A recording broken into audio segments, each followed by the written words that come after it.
Hi hello welcome to my ఇంటి రుచులు only vegetarian.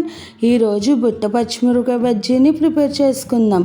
అదేనండి, క్యాప్సికమ్లా చిన్న పచ్చిమిర్చి ఉంటాయి కదా, వాటితో మనం టేస్టీగా ఒక స్నాక్ రెసిపీని ఇలా బజ్జీలని ప్రిపేర్ చేసుకోవచ్చు.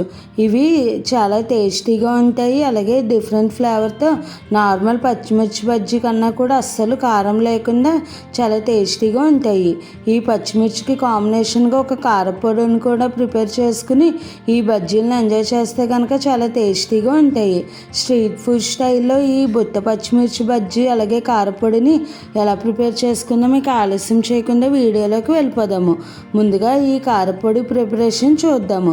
దీనికోసం స్టవ్ పై ప్యాన్ పెట్టుకుని ఒక 1 టీ స్పూన్ ధనియాలు, అలాగే 1 టీ స్పూన్ మినపప్పు, 2 టీ స్పూన్స్ పచ్చిశనగపప్పు, కారానికి తగినట్టుగా 2 లేదా 3 ఎండుమిర్చి, అలాగే ఒక 2 రెమ్మల వరకు కరివేపాకును వేసుకుని వీటిని అన్నిటినీ డ్రై రోస్ట్ చేసుకోవాలి.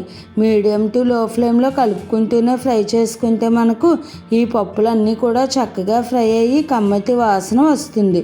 ఇప్పుడు ఇవి ఫ్రై అయినాయో లేదో తెలియడానికి మనకు కరివేపాకు అన్నది ఇలా పొడి పొడిగా అయిపోతుంది. అంటే ఈ పప్పు అంతా కూడా మంచిగా ఫ్రై అయింది. ఇప్పుడు ఇందులోకి ఒక 3/4 కప్పు వరకు వేపుడు శనగపప్పు, అదేనండి పుట్నాల పప్పు అంటారు కదా, దానిని వేసుకుని ఒక్కసారి ఫ్రై చేసుకుని స్టవ్ ఆపేసుకుని వీటిని పూర్తిగా చల్లారబెట్టుకోవాలి. ఈ పప్పులన్నీ కూడా పూర్తిగా చల్లారిన తర్వాత వీటిని ఒక మిక్సీ జార్లోకి వేసేసుకోవాలి. ఇలా అన్నీ కూడా మిక్సీ జార్లోకి వేసుకున్న తర్వాత రుచికి తగినట్టుగా సాల్ట్ని వేసుకోవాలి. నేనైతే ఒక 1/2 టీ స్పూన్ వరకు వేసుకున్నాను. అలాగే ఒక చిన్న రెమ్మ వరకు చింతపండుని కూడా వేసుకుని మెత్తని పౌడర్ లాగా గ్రైండ్ చేసేసుకోవాలి. ఇలా మనం ఇంట్లో చేసుకుంటే కనుక మనం కారానికి తగినట్టుగా అడ్జస్ట్ చేసుకుంటాం కాబట్టి బాగుంటుంది. చూసారు కదండి, కారపొడి అన్నది ఇలా పొడి ఒక బౌల్లోకి తీసేసుకుని పక్కన పెట్టేసుకోవాలి. చూసారు కదండి, ఎంతో సింపుల్గా ప్రిపేర్ చేసేసుకోవచ్చు, అలాగే టేస్ట్ కూడా చాలా బాగుంటుంది. ఇప్పుడు బజ్జీల ప్రిపరేషన్ చూద్దాము. దీనికోసం నేను ఒక 1/4 కేజీ వరకు ఇలా బుట్ట పచ్చిమిర్చిని తీసుకున్నాను. వీటిని చిన్న క్యాప్సికమ్ అని కూడా అంటారు. వీటిని ఇలా శుభ్రంగా కడిగి తడంతా పోయేంత వరకు ఉంచుకున్న తర్వాత వీటిని మధ్యలోకి కట్ చేసుకోవాలి. ఈ లోపల ఉన్న గింజలను ఏమీ తీయనవసరం లేవు, ఇవి మనకు అస్సలు కారంగా ఉండవు. మన నార్మల్ పచ్చిమిర్చి అయితే ఒక్కొక్క పచ్చిమిర్చి కారంగా ఉంటుంది, కానీ ఈ పచ్చిమిర్చి అయితే కనుక అస్సలు కారంగా ఉండదు. చూసారు కదండి, ఇలా మధ్యలోకి ఘాట్లు పెట్టుకున్న తర్వాత మరొక చిన్న మిక్సింగ్ బౌల్ తీసుకుని అందులోకి 1 టీ స్పూన్ వాము, అలాగే 1 టీ స్పూన్ శనగపిండి, ఒక చిటికెడు వరకు సాల్ట్ వేసుకుని ఈ మిశ్రమంని బాగా కలుపుకోవాలి. ఇలా వాము, శనగపిండి, ఉప్పు బాగా మిక్స్ చేసుకున్న తర్వాత మనం కట్ చేసుకున్న ఈ పచ్చిమిర్చిలోకి ఈ శనగపిండి పౌడర్ని డిప్ చేసేసుకోవాలి. ఎంత వీలైతే అంతా పెట్టుకుంటే కనుక మనకు తినేటప్పుడు బాగుంటుంది. చూసారు కదండి, ఒక 1/2 టీ స్పూన్ వరకు ఒక్కొక్క పచ్చిమిర్చికి సరిపోయింది. ఇలా నేను తీసుకున్న ఈ వాము శనగపిండి మిశ్రమం పర్ఫెక్ట్గా ఈ పచ్చిమిర్చి అన్నిటికీ కూడా వచ్చాయి.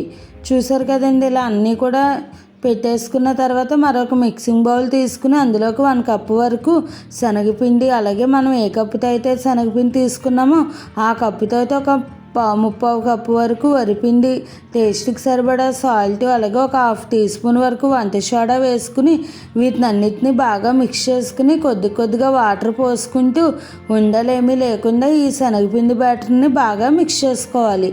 ఒక్కసారి వాటర్ ఎక్కువ పోసి మనం పిండి కలిపితే కనుక మనకు పిండి మిశ్రమంలో ఉండలు కింద ఉంటుంది. అందుకని కొంచెం మిక్స్ చేసుకుంటే కనుక బ్యాటర్ అన్నది ఈ విధంగా ఉంటుంది. చూసారు కదండి, ఇలా రిబ్బన్ కన్సిస్టెన్సీలో ఉండాలి. మనం ఒక ఫింగర్ ఇలా ముంచి చూస్తే మన ఫింగర్కి ఎంతైతే పిండి అంటుకుంటుందో మనం వేసే పచ్చిమిర్చికి కూడా పిండి అదే విధంగా అంటుకుంటుంది. ఇలా బాగా బీట్ చేసుకుంటూ కలుపుకుంటే కనుక పిండి ఫ్లఫీగా వస్తుంది, అలాగే బజ్జీలు కూడా చాలా చక్కగా వస్తాయి. ఇప్పుడు ఒక్కొక్క పచ్చిమిర్చిని ఈ శనగపిండి బ్యాటర్లోకి బాగా డిప్ చేసుకోవాలి.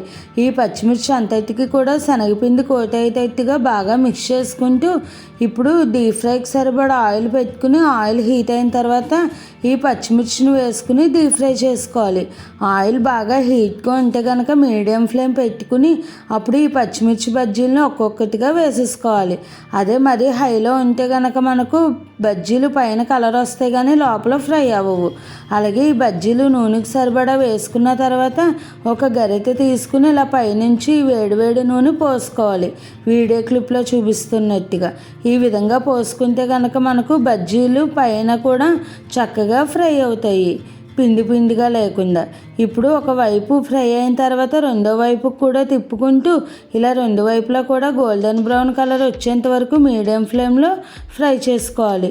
అప్పుడే మనకు బజ్జీ లోపల వరకు కుక్ అవుతుంది. చూసారు కదండి, రెండు వైపులా కూడా బజ్జీలు ఫ్రై అయిన తర్వాత ఇలా మంచి గోల్డెన్ బ్రౌన్ కలర్ వచ్చిన తర్వాత వీటిని మనం పక్కకు తీసేసుకోవాలి. టిష్యూ ఉన్న పేపర్లోకి తీసుకుంటే కనుక మనకు ఏదైనా ఎక్స్ట్రా ఆయిల్ ఉంటే కనుక పోతుంది. ఇప్పుడు ఇదే ప్రాసెస్లో మిగతా బజ్జీలు అన్నిటినీ కూడా వేసేసుకోవాలి.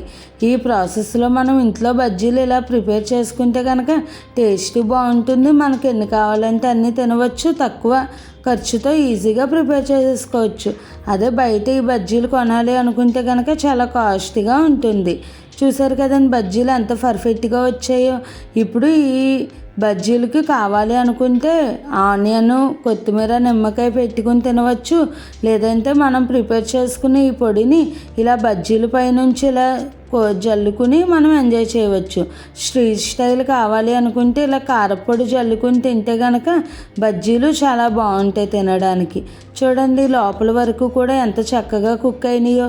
ఈ బజ్జీల రెసిపీ మీరు కూడా ట్రై చేసి మీకు ఎలా వచ్చిందన్నది నాకు కామెంట్ చేయండి. అలాగే మరిన్ని మంచి మంచి టేస్టీ హెల్దీ రెసిపీస్ కోసం నా ఛానల్ని ఫాలో అవ్వండి.